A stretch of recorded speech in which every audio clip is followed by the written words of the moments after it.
Right, Assalamualaikum warahmatullahi wabarakatuh. Apa khabar semua? Sihat?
Okay, Assalamualaikum warahmatullahi wabarakatuh.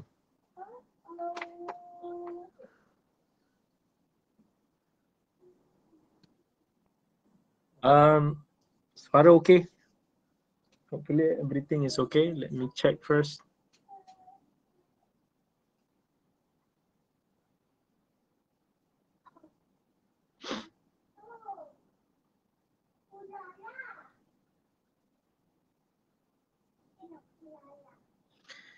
Right, insyaAllah kalau kata semua suara okay. Sorry, cahaya je. Okay. Bismillahirrahmanirrahim. Assalamualaikum warahmatullahi wabarakatuh. Alhamdulillah wabillah. Wassalatu wassalamu ala rasulillah wa ala alihi wa ashabihi wa man walah. Rabbi syrah li sadri wa yassir li amri wahlul 'uqdatam min lisani yafqahu qawli amma ba'd. Alhamdulillah, hari ini insya-Allah dalam kesempatan ini kita akan berkongsi tentang tajuk yang agak baik, iaitu berkaitan dengan Syekhul Islam Ibn Taymiyah rahimahullah, yang mana seorang tokoh ulama Islam yang sangat dikenali ramai, yang sangat disegani ketokohannya, tetapi pada masa yang sama seperti mana tokoh-tokoh ilmuwan Islam yang lain, di mana ada pencintanya, di sana juga ada mereka yang membencinya. Dan hari ini insya-Allah kita akan perkenalkan serba sedikit tentang Syekhul Islam Ibn Taymiyah rahimahullah, seorang tokoh yang saya secara peribadi merasakan bahawa tokoh yang genius. Seorang tokoh yang sangat-sangat hebat kalau kita tengok dalam memperkatakan apa-apa isu sekalipun. Ibn Taymiyah rahimahullah sukar kita nak jumpai tokoh yang versatile seumpama beliau, yang mana kita boleh melihat kepakarannya di dalam pelbagai bidang. Dan bila mana Syekhul Islam berbicara tentang satu-satu topik itu, kita akan melihat seolah-olah dia adalah seorang yang sangat pakar dalam bidang tersebut. Jika beliau berbicara tentang isu-isu falsafah dan mantik, maka beliau dilihat seorang yang sangat arif tentang medan tersebut. Jika beliau berbicara tentang fiqh, kita akan merasakan dia adalah seorang mujtahid mutlak. Dan apa yang saya bagi tahu ini juga bukan daripada pandangan peribadi saya sahaja, tetapi itu adalah pandangan para ulama terbilang, yang mana insya-Allah kita akan sentuh sebentar saja lagi. Jadi, siapakah Syekhul Islam Ibn Taymiyah rahimahullah? Seorang yang dikenali sebagai Syekhul Islam, yang bukan kita saja nak bagi gelaran ni, tetapi kerana beliau sememangnya terkenal lah dengan gelaran tersebut kerana sumbangannya, jasanya, keilmuannya yang sangat-sangat besar. Beliau adalah Syekhul Islam Ahmad bin Abdul Halim. Nama sebenarnya Ahmad bin Abdul Halim bin Abdus Salam bin Abdullah bin Muhammad bin Khadr bin Muhammad bin Al-Khadr bin Ali bin Abdullah bin Taimiyah Al-Harrani Ad-Dimashqi. Jadi beliau berasal daripada bumi Dimashq ataupun Damsyik, iaitu di negeri Syria yang dahulunya dikenali termasuk dalam jajahan Syam. Kunyah ataupun panggilan beliau adalah Abul Abbas. Abul Abbas. So ingat, nama Ibn Taimiyah adalah Ahmad bin Abdul Halim. Para ulama yang telah menulis tentang biografi beliau menyebut tentang sebab beliau ataupun dipanggil sebagai Ibn Taimiyah. Kenapa beliau dikenali, keluarganya dikenali dengan nama Taimiyah? Okay, antaranya seperti mana yang telah disebutkan oleh murid beliau Ibn Abdul Hadi, yang mana dia kata datuknya Muhammad memiliki ibu yang bernama Taimiyah. Yang mana Taimiyah ini adalah merupakan seorang kita kata wa'idhah. Wa'idhah ni orang yang memberi peringatan. Macam kita kata mungkin penceramah yang hebat, yang terkenal. Maka dia dinisbahkan kepada Taimiyah. Sehingga keluarganya dikenali sebagai Taimiyah. Dan bukan Ibn Taimiyah sahaja dikenali sebagai Ibn Taimiyah, tetapi datuknya juga dikenali sebagai Al-Majd Ibn Taimiyah. So jangan confuse. Al-Majd Ibn Taimiyah, yang mana kitab beliau ada di belakang ini. Dia ada kitab yang dinamakan sebagai Muntaqal Akhbar. Seorang syekh yang sangat hebat di dalam bidang hadis. Ada juga riwayat ataupun tengok, ada juga yang mengatakan bahawa datuknya Muhammad bin Al-Khadr pernah menunaikan haji satu kali itu di satu kawasan yang bernama Darbu Taima. Maka di sana dia melihat ada seorang kanak-kanak, dan bila mana dia pulang dia mendapati isterinya telah melahirkan seorang anak perempuan, dan dia kata ya Taimiyah, ya Taimiyah. Lalu diberikan panggilan tersebut. So satu family dikenali sebagai family Taimiyah.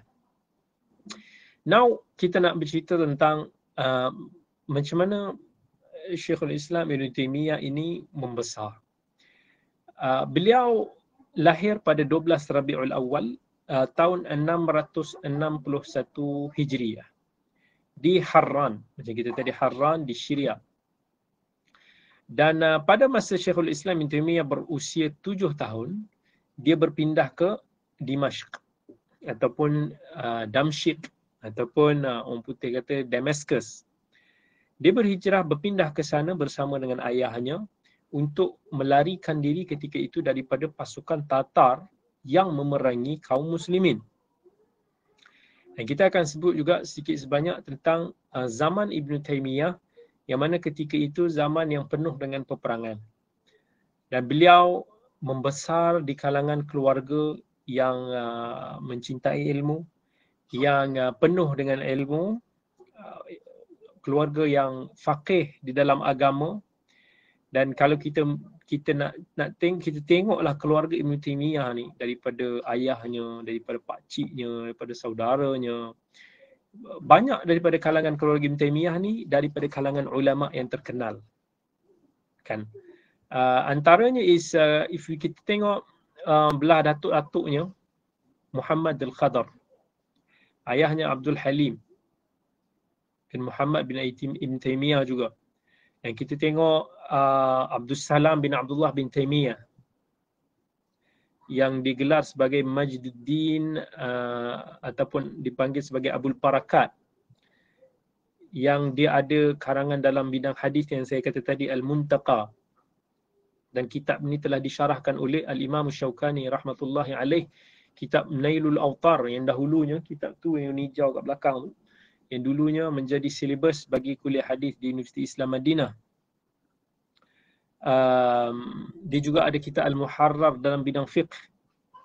Kan, dan kalau kita tengok dengan ayah beliau juga, Abdul Halim bin Abdul Salam, anak kepada atuk dia tadi, Abdul Salam, Majduddin tadi. Dan ramai lagi yang mana mereka merupakan keluarga para ulama yang terkenal.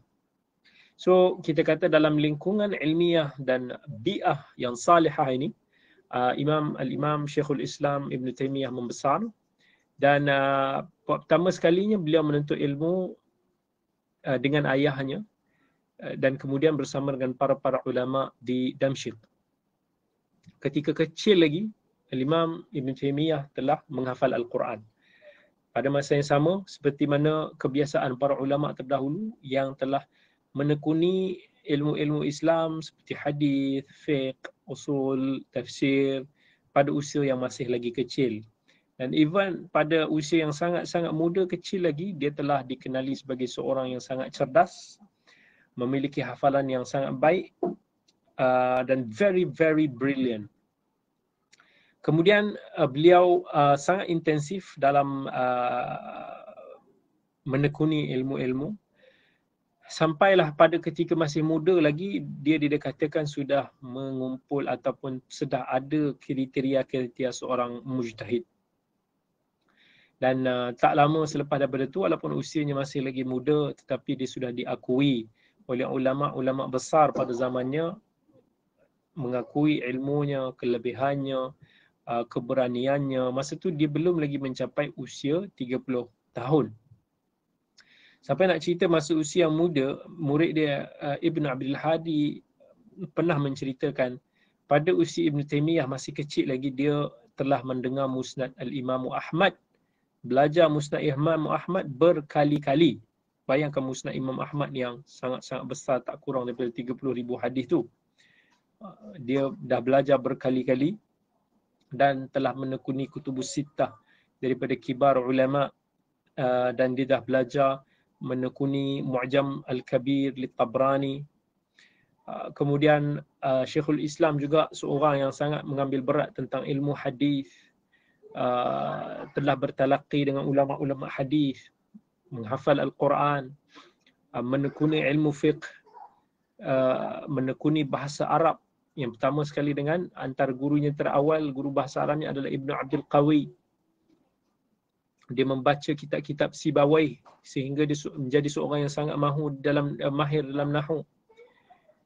Dia menekuni bidang tafsir, sampaikan bila dia berbicara tentang tafsir, subhanallah, memang amazing.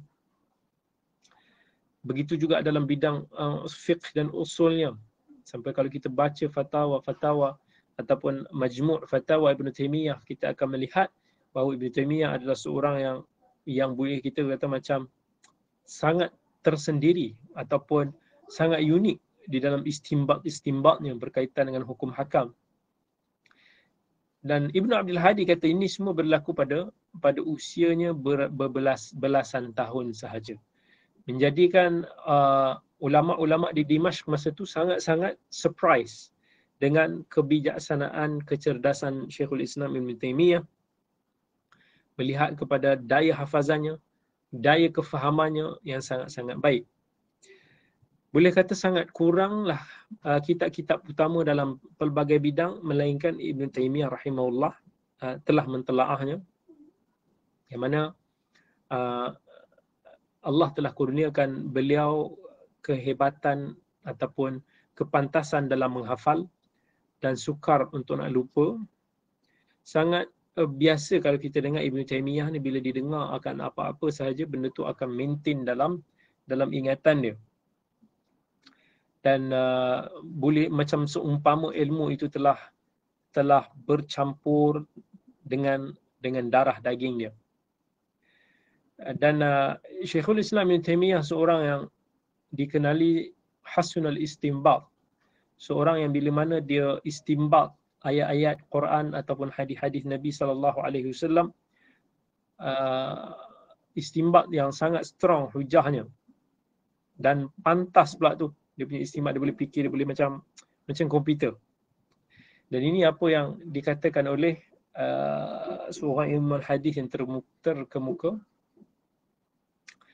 bila mana dia kata wa amma ma wahabahu Allah Ta'ala wa manahahu min istinbatil ma'ani min al-alfaz an-nabawiyyah wal akhbar al-marwiyyah wa ibraz ad-dalail minha 'ala al-masail wa tabyin mafhum al-lafz wa mantuqih وإيضاح المخصص للعام والمقيد للمطلق والناسخ للمنسوخ وتبيين ضوابطها ولوازمها وملزوماتها. Mana dia kata Allah telah kurniakan kepada Syekhul Islam Ibn Taymiyah ni daya istimbat yang begitu cepat sekali. Kalau dia tengok hadis-hadis Nabi, dia boleh keluarkan dalil-dalil, dia boleh faham masalah-masalah semua dengan very very fast.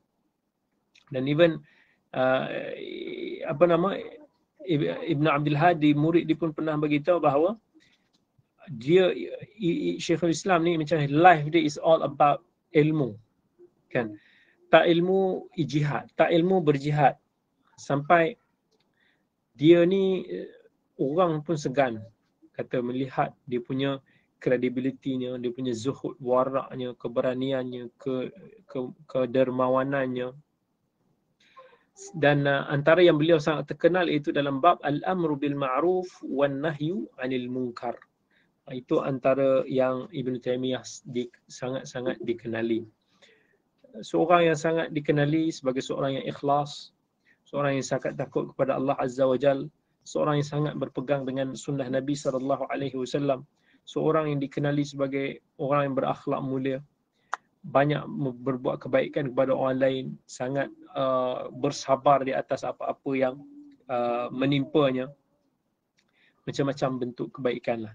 Dan kalau kita nak tengok zaman Ibn Taymiyah rahimahullah, dia hidup daripada sudut politiknya pada zaman Ibn Taymiyah, boleh kita kata antara yang isu ataupun benda yang besar terjadi pada zaman politik Ibn Taymiyah. Yang pertama, pada ketika itu zaman tentera Tatar ataupun tentera Mongol ini menyerang empayar umat Islam. Yang kedua, masa tu ada berlaku peperangan salib juga bersama dengan tentera Islam. Dan kemudian ada berlaku, kita kata, konflik dalaman di antara kerajaan dinasti Mamalik, yang mana konflik kerajaan Mamalik ini juga bergaduh, berperang dengan Tatar dan orang-orang luar macam-macam.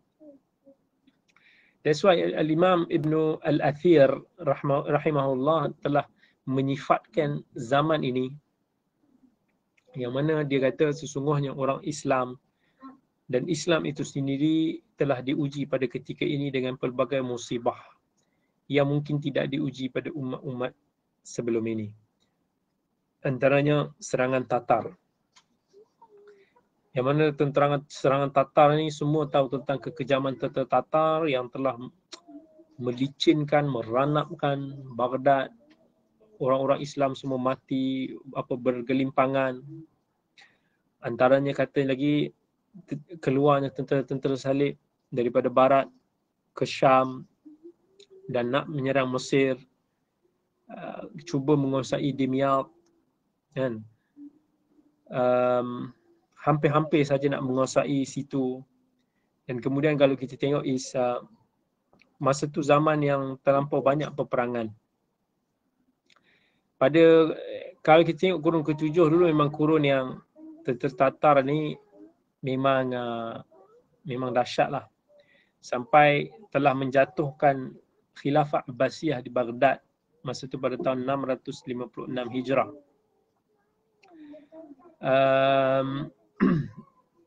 Dan peristiwa ini juga kita kata hampirlah dengan kelahiran Syekhul Islam Ibn Taymiyah rahimahullah.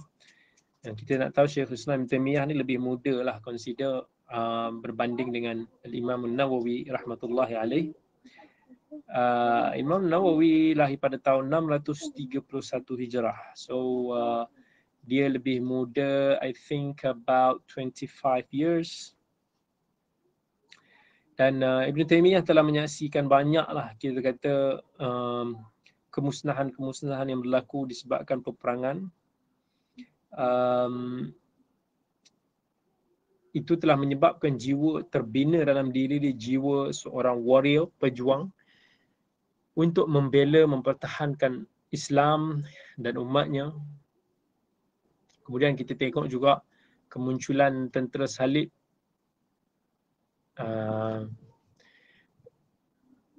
yang ada konfliknya di belah Syam. Kalau kita tengok masih lagi sebenarnya tentera Syam ni, tentera salib ni tak putus asa lah masa tu untuk nak menguasai Baitul Maqdis.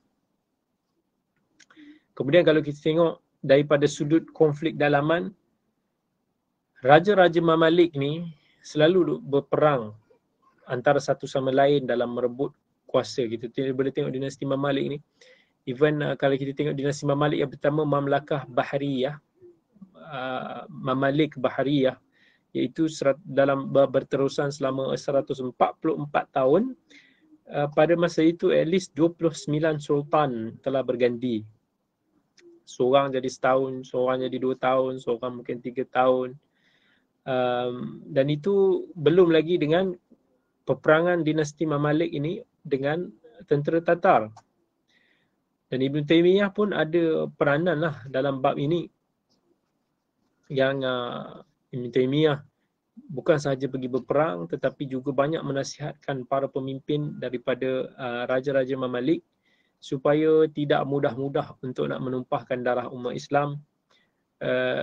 Sebab raja-raja zaman tu memang dia orang tak peduli sangat. Bagi dia darah tu is a very benda yang biasa. Kemudian pada zaman Ibn Taymiyah rahimahullah juga, kalau kita tengok daripada sudut ilmiah, ketika itu kurang subur producing of ilmu-ilmu tu. Banyak bab-bab ijtihad yang telah seolah-olah telah ditutup. Ramai pada zaman itu yang lebih ke arah taqlid dan bersifat jumud. Bukan nak kata semua. Even kitab pun ada yang banyak yang sudah ditulis kitab-kitab yang mukhtasar. Jadi pada masa ini agak masa tu dengan peperangan yang berlaku telah merencatkan sikit perkembangan ilmiah pada ketika itu. Bukan nak kata semua, ada ulama-ulama yang hebat-hebat pada zaman tu, tetapi tidaklah begitu ramai sangat compare dengan zaman-zaman sebelumnya.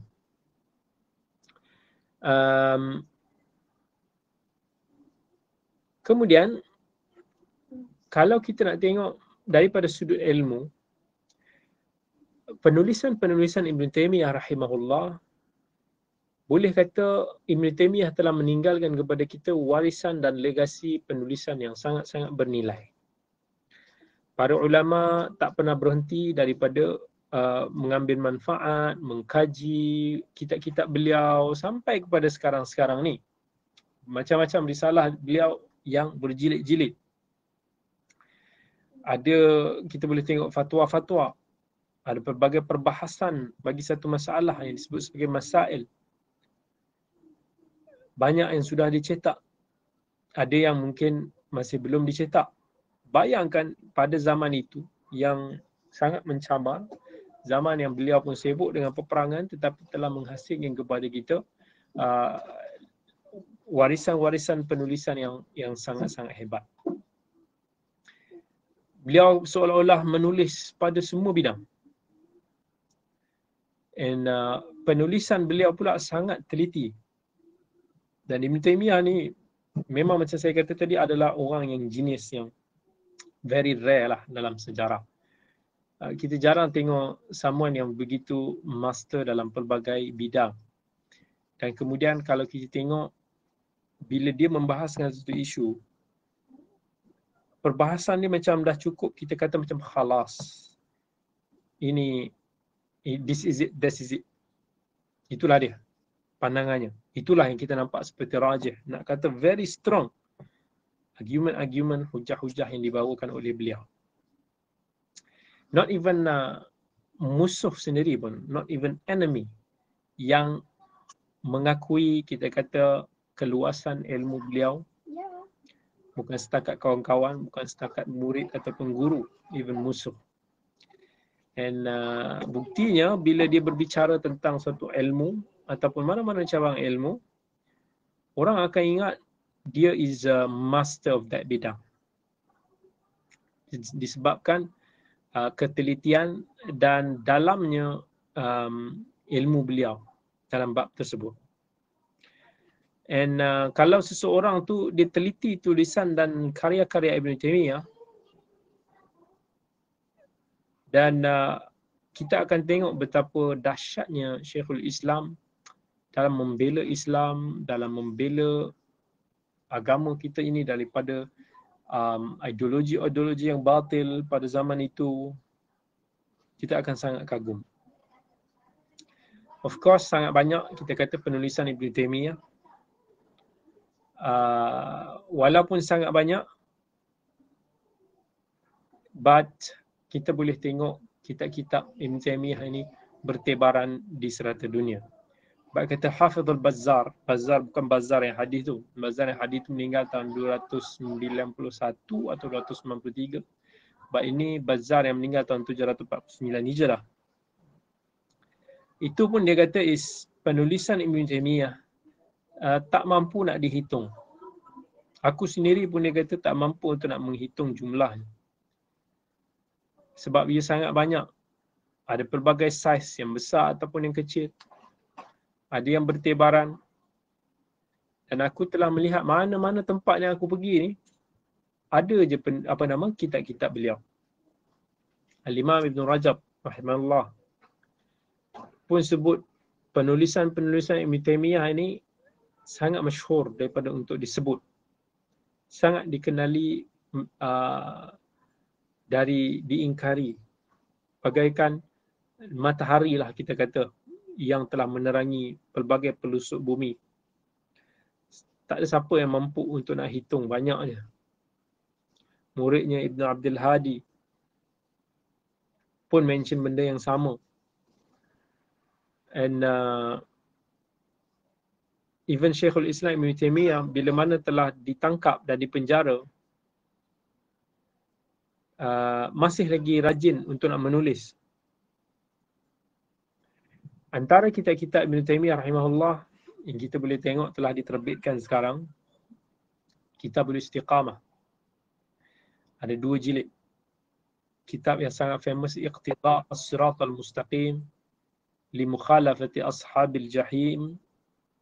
Ada yang 2 jilid, ada yang lebih. Bayan Talbisul Jahmiyah. Telah dikaji, disemak di dalam satu tesis PhD. Kitab beliau yang famous dalam menjawab argumen-argumen Kristianisasi, Al-Jawabus Sahih liman baddala din al-Masih, ada diterbitkan dan dikaji dalam bentuk semakan tahqiq peringkat PhD dulu. Kitab yang sangat famous, Dar'u Ta'arud al-Aql wal Naql. Yang ni panjang besar kitab dia. Minhaj Sunnah Nabawiyah fi Naqdi Kalami Syi'atil Qadariyah. Pun agak besar juga kitab ni. An-Nubuwat.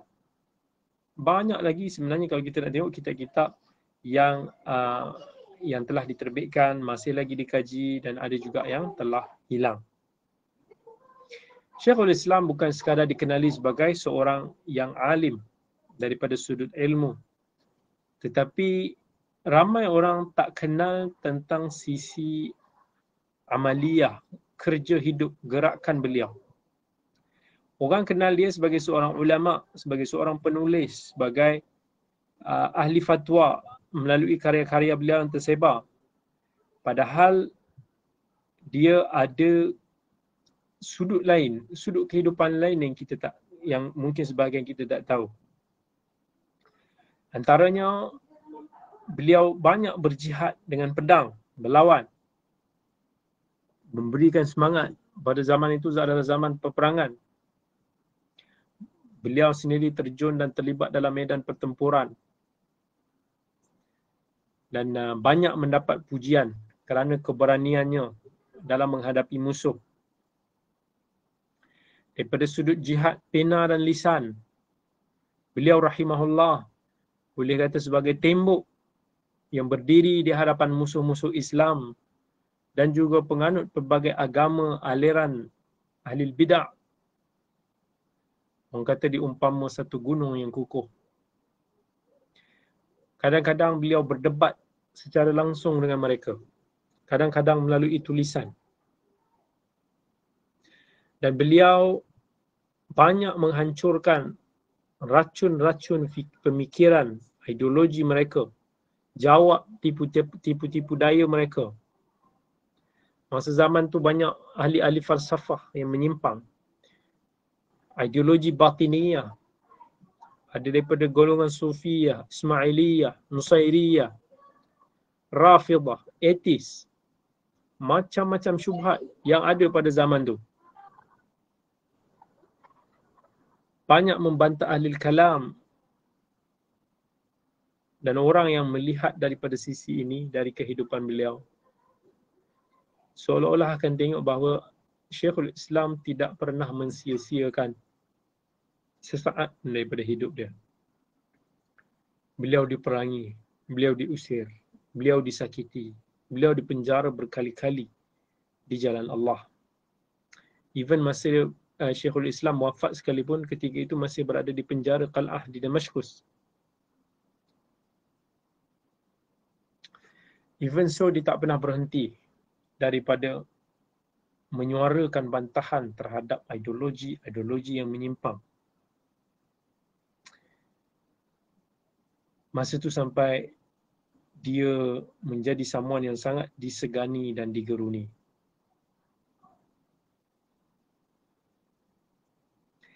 Kita taklah berlebih-lebihan lah kalau nak kata sumbangan, jasa, kelebihan Syekhul Islam ini.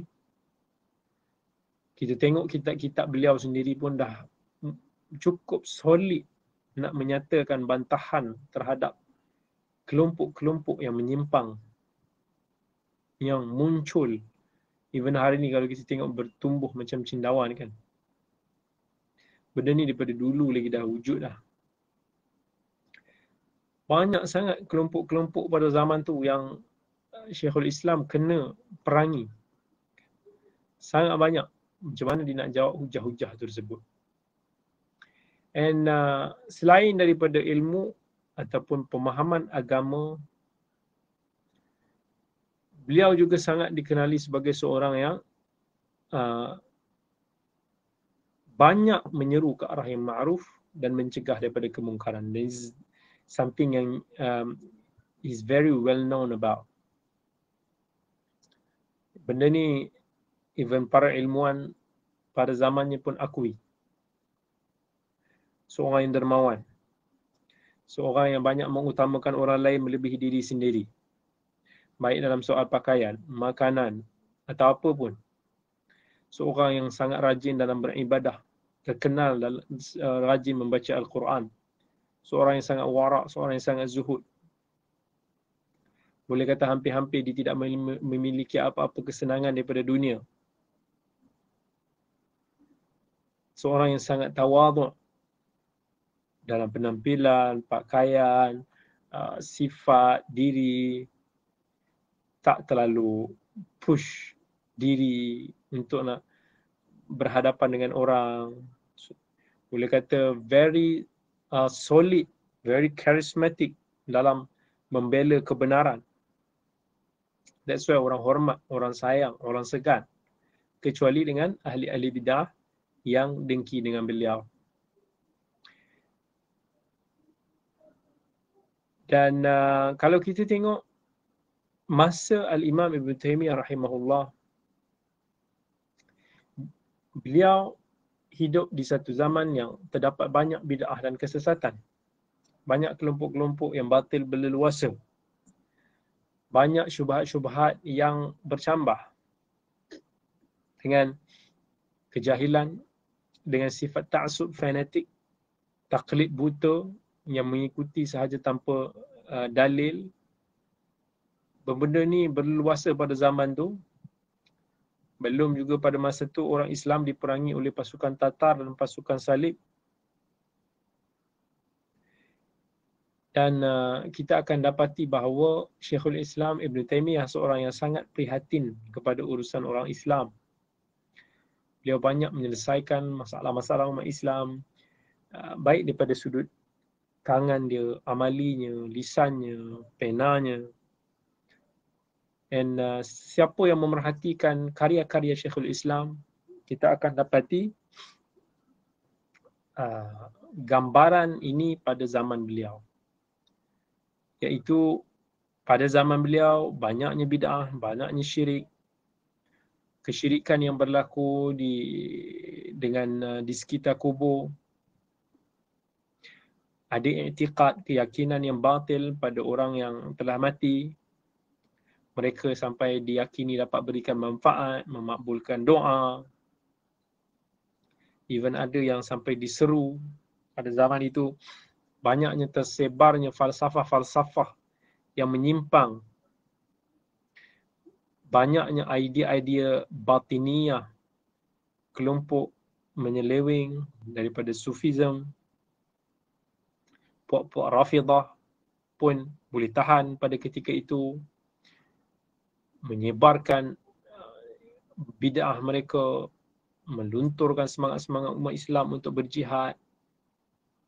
Even some of them helping the Tatar army to fight with Muslim army. Dan kita boleh lihat pada ketika itu Syekhul Islam Ibn Taimiyah telah menjadi penguat kepada ahli sunnah wal jamaah pada zaman itu. Beliau banyak memberikan semangat, inspirasi kepada ahli sunnah. Dan Syekhul Islam pada zamannya seorang yang sangat tegar.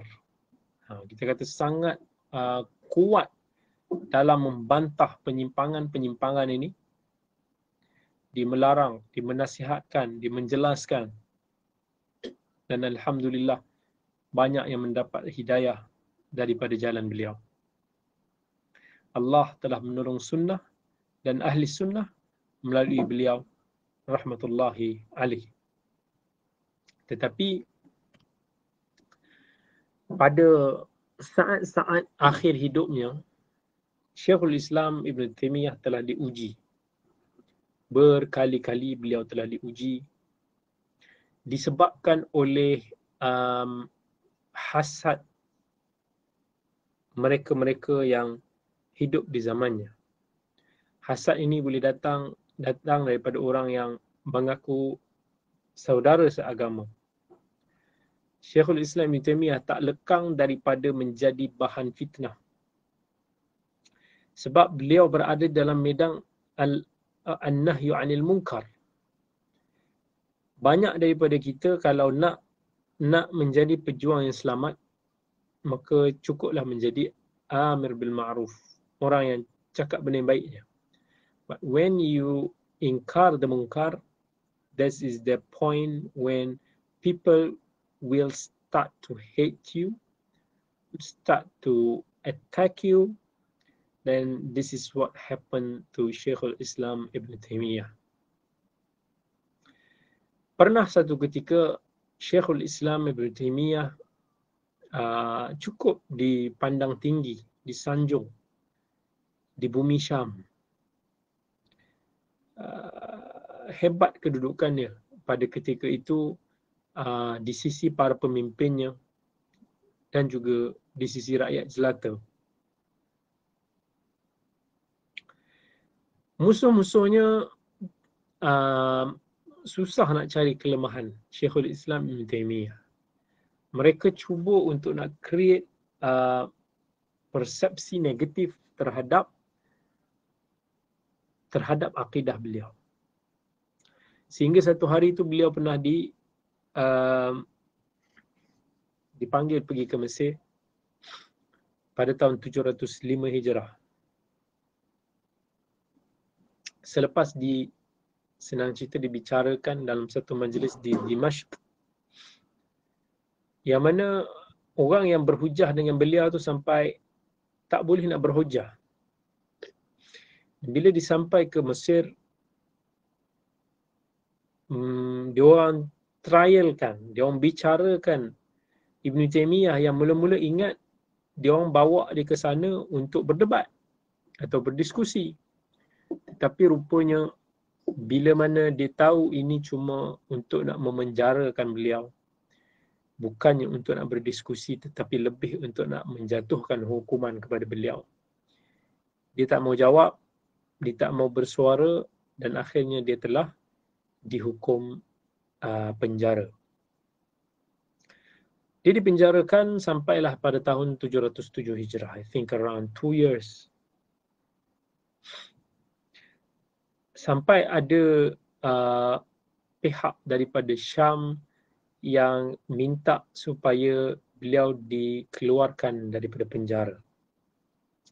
Dia keluar dan dia pergi ke Mesir, dia stay dekat Mesir. Kemudian pada akhir tahun yang dia keluar daripada penjara itu, kelompok Sufiah mula yang anti sikit dengan Ibn Taymiyah ni, mula iaitu buat hal sikit lah. Dan mereka ini telah melancarkan, kita kata, gerakan untuk mendiamkan suara Syekhul Islam Ibn Taymiyah rahimahullah. Syekhul Islam telah diberi pilihan, sama ada dia pergi ke Dimashq ataupun dia pergi ke Iskandariyah dekat Mesir. Ataupun diberi pilihan untuk dipenjarakan. Maka Ibn Taymiyah dia pilih untuk dipenjara. But student dia ataupun fan followers Ibn Taymiyah rahimahullah insist nak dia pergi ke Dimashq. Maka akibat daripada tu Syekhul Islam pun pergi ke Dimashq mengikut desakan mereka. Bila sahaja Syekhul Islam keluar daripada Kahirah nak pergi ke Dimashq, baru keluar saja tiba-tiba ada pasukan pengawal ataupun pasukan force daripada Sultan yang tangkap dia, bawa dia balik ke Mesir dan bagi tahu bahawa negara telah menjatuhkan hukuman penjara untuk dia. Tak lama lepas tu, dilepas di penjara, dia keluar balik dan dia kembali untuk mengajar. Dan pada tahun 709 Hijrah, dia telah dihalau keluar daripada Kahirah pergi ke Iskandariyah. Orang Iskandariyah suka sebab mereka dapat menuntut ilmu daripada Syekhul Islam Ibn Taymiyah. Mereka antara big fan Ibn Taymiyah yang banyak ambil pengajaran daripada Mrs. Ibn Taymiyah. Tapi dekat sana pun tak lama juga, lebih kurang 7 bulan.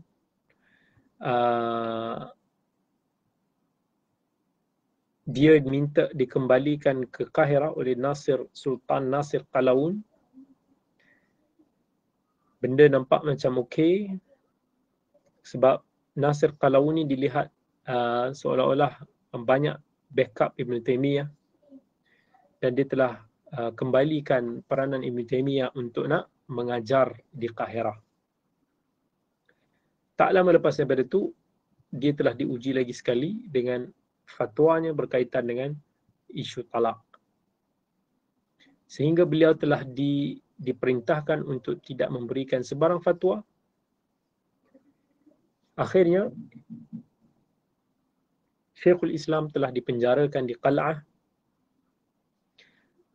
di Dimashq dengan arahan daripada timbalan Sultan pada tahun 720 Hijrah sampai ke tahun 721 Hijrah. Selama 5 bulan lebih. Orang-orang yang hasad dengan Syekhul Islam cuba mencari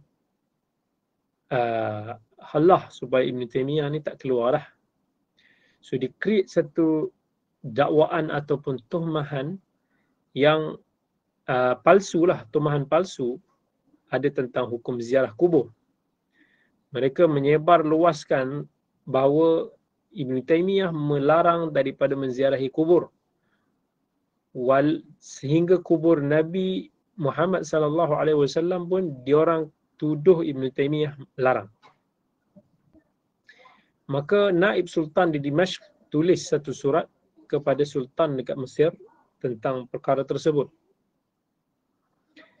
Dan benda itu tidak diinvestigate properly, tak dipasti, disemak tentang kesahihannya.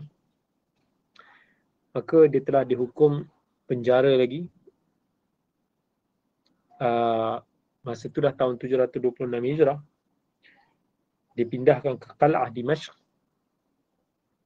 Dan masa itu dah 728 Hijrah. Dia pun semakin sakit keadaannya, semakin uzur.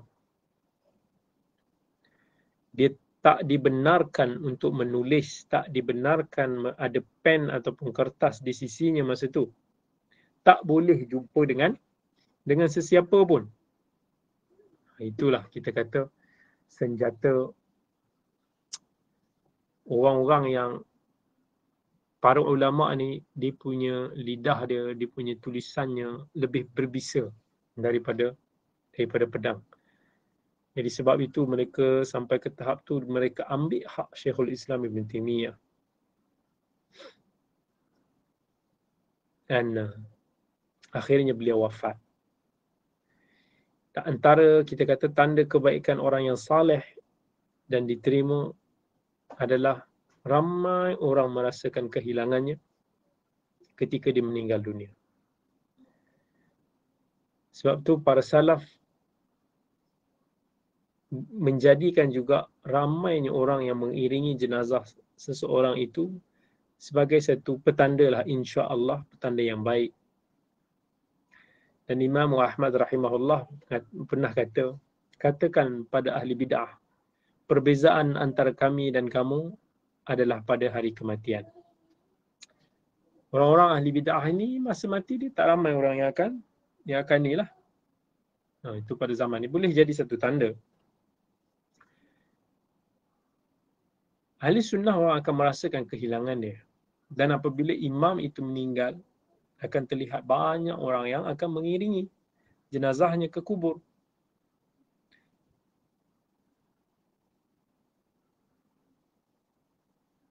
Dan kita boleh tengok dalam sejarah Islam, antara manusia yang paling ramai mengiringi jenazah seseorang adalah di hari kematian Al-Imam Ahmad dan Syekhul Islam Ibn Taymiyah. Terlampau ramai orang yang mengiringi jenazah mereka sampai ke kubur, solatkan mereka. Dan mereka semua menjadi saksi Allah di bumi ini. Kita kata macam itulah Syekhul Islam rahimahullah wafat dalam keadaan beliau dalam penjara di Qal'ah Dimashq pada hari Isnin, malam hari Isnin 20 Dzulqa'dah tahun 728 Hijriah. Seluruh penduduk Dimashq masa itu berasa sangat sedih mengiringi jenazah beliau ke makam. Kita tengok sumber-sumber yang menyatakan orang yang iringi beliau tu sangat ramai jumlahnya. Rahmatullahi alaih.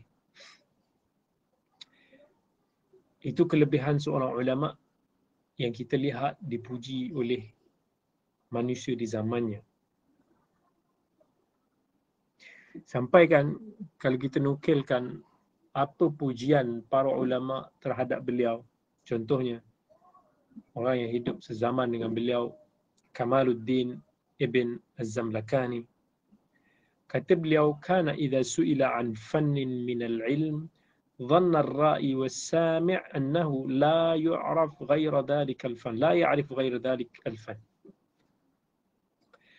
Kalaulah dia ditanya tentang apa-apa kesenian ilmu, cabang ilmu, orang yang melihat ataupun mendengar akan rasa bahawa dia ni macam expert dalam bidang tu je. Seolah dia tak reti bidang lain sebab dia terlalu hebat dalam bidang tu. Wa kana al-fuqaha min sa'ir at-tawaif idza jalasu ma'ahu istafadu fi madhahibihim minhu ma lam yakunu a'rafuhu qabla dhalik.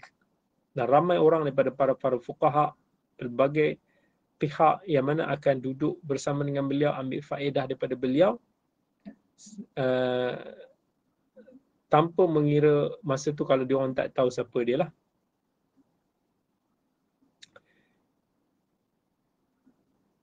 Dan Ibnu Daqiqul Eid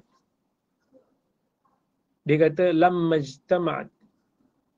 ijtama'tu bi Ibn Taymiyah ra'aitu rajulan al-ulum kullaha baina 'ainayhi ya'khudh minha ma yurid wa yada' ma yurid.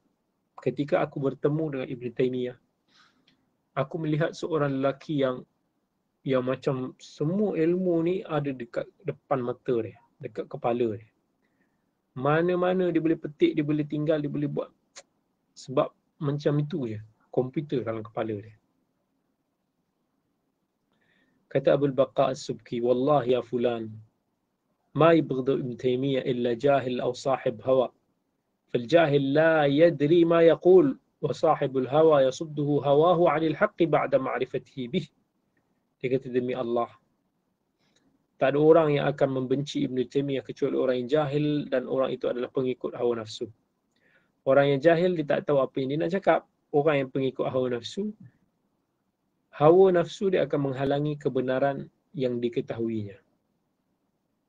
Al-Imam Ibn Al-Zahabi, maka Ibn Taymiyah rahimahullah melahirkan ramai para ulama besar Islam. Imam Al-Zahabi antaranya, Imam Ibn Kathir, Imam Al-Mizzi. Imam Ibn Kathir Al-Zahabi dipuji guru di Syekhul Islam dalam banyak-banyak sangat tempat. Antaranya lah apa yang dipuji oleh Ibn Al-Zahabi banyak sebenarnya. Dia kata Syekhul Imam Al-Alim Al-Mufassir Al-Faqih Al-Mujtahid Al-Hafiz Al-Muhaddith Syekhul Islam Nadiratul Asr Dhu Tasanif Al-Bahira Wal-Dhaka Al-Mufrid. Dia punya puji dia dahsyat lah. Seorang yang mahir dalam hadis, dia kata nazara fil rijal wal ilal wa sara min a'immatin naqd, juga orang yang hebat dalam mengkritik hadis. Wa min ulama'il athar ma'a at-tadayyun wan nabar والذكر والصيانة ثم أقبل على الفقه ودقائقه وقواعده وحججه. Lepas dia belajar mahir dalam bidang hadis, dia mendalami bidang fiqh sampai dia tahu segenap macam-macam isu khilaf, isu-isu ijma', yastadil wa yurajjih wa yajtahid. Orang yang banyak ambilkan dalil, yang mentarjih, yang kemudian berijtihad.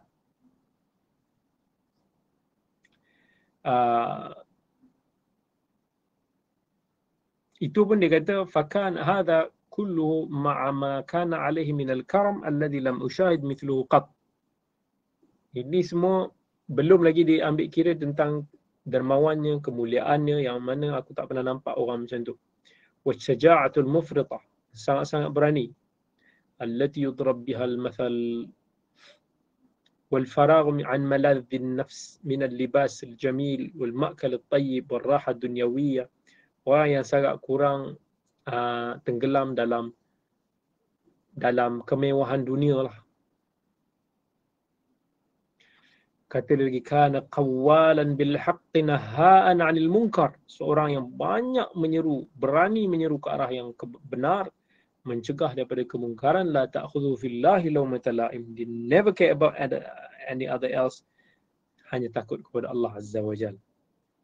Soal Imam Syaukani rahimahullah, dia kata Imamul A'immah al-Mujtahid al-Mutlaq, seorang yang telah mencapai level mujtahid mutlak. So itulah kita kata kehebatan Syekhul Islam Ibn Taymiyah rahimahullah.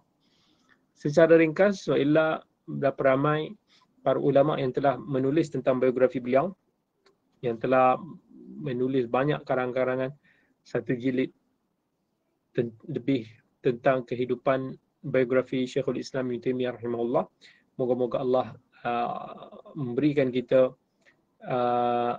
tauladan. Moga Allah mengampunkan beliau, merahmati beliau di atas segala jasa dan sumbangan yang telah beliau tinggalkan kepada kita.